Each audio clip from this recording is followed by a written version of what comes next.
Qui ne peut pas immigrer au Canada? Dans cette vidéo, je vais vous dire qui sont les gens qui ne peuvent pas immigrer au Canada ou qui ont une difficulté ou un profil difficile à accéder au Canada. Donc restez jusqu'à la fin.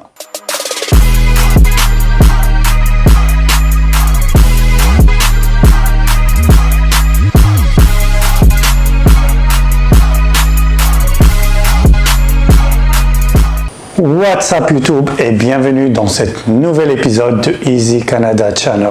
Pour tous ceux qui ne me connaissent pas, je suis Ziad Salih, consultant réglementé en immigration au Canada. Je suis membre du conseil du RCIC et dans cette chaîne, je fais des vidéos liées à l'immigration et aussi à la vie au Canada.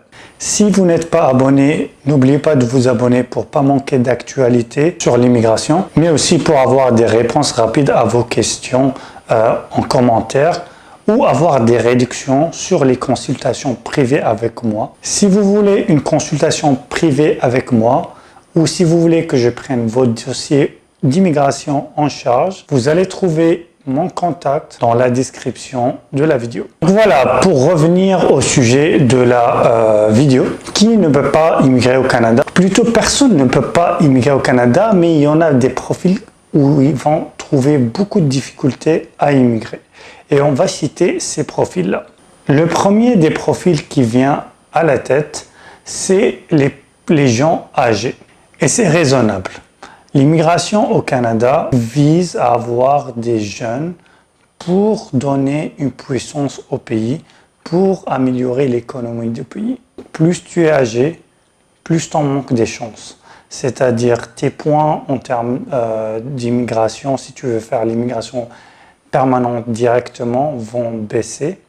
Dans la majorité des programmes, il y en a même des programmes qui mettent l'âge directement. Si tu dépasses 55 ans, tu ne peux pas venir. Il y en a d'autres qui vont te donner 0 points si tu dépasses certain âge. Ce n'est pas un élément éliminatoire, mais ça va diminuer les chances. D'ailleurs, parlant de ça, il y en a plusieurs qui regardent mes vidéos et qui me disent c'est difficile. Oui, non, ici dans la chaîne, je vous dis la réalité. Et je dois vous dire la réalité parce que je suis un consultant réglementé.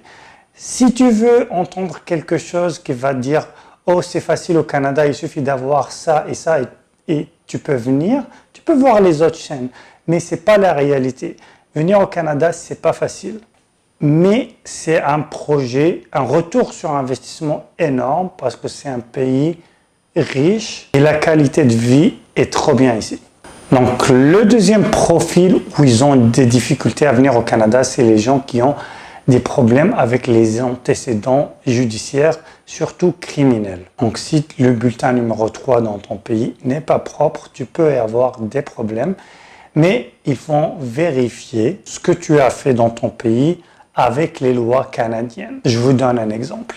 Si par exemple, tu étais dans la prison pour consommation du cannabis, dans ton pays, c'est de la prison, par exemple. Je dis ça au hasard. Ça sera sur ton bulletin numéro 3 ou certificat de police, peu importe. Là, la loi dans ton pays dit ça, mais au Canada, la consommation du cannabis n'est pas criminelle. À ce que je sache, bien sûr, je ne sais pas s'il y a des grammes à ne pas dépasser, mais en général, je sais que ce n'est pas criminel. Et donc là, si tu es dans cette cause, tu pourras venir au Canada sans problème. Mais si ce que tu as fait dans ton pays est criminel au Canada, tu auras des problèmes. Le troisième profil, c'est quelqu'un qui n'a pas d'argent. Soyons honnêtes.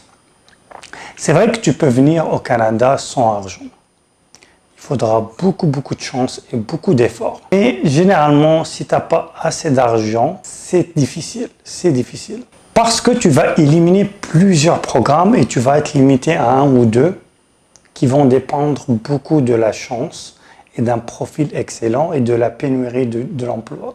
Le quatrième profil, c'est quelqu'un qui n'a pas un diplôme d'études secondaires, c'est-à-dire le baccalauréat, ou son équivalent. C'est pas impossible, tu peux trouver un emploi si tu as une formation dans un autre domaine, mais c'est quand même, ça ferme beaucoup de portes si tu n'as pas un diplôme dans ton pays. Donc voilà, c'est les 4 que j'ai en tête. Si tu en as autres ou si tu as des questions, pose-les ici, dans les commentaires. et je vais y répondre. Si tu veux une réponse plus rapide, abonne-toi à la chaîne. Au revoir et je vous vois dans le prochain épisode.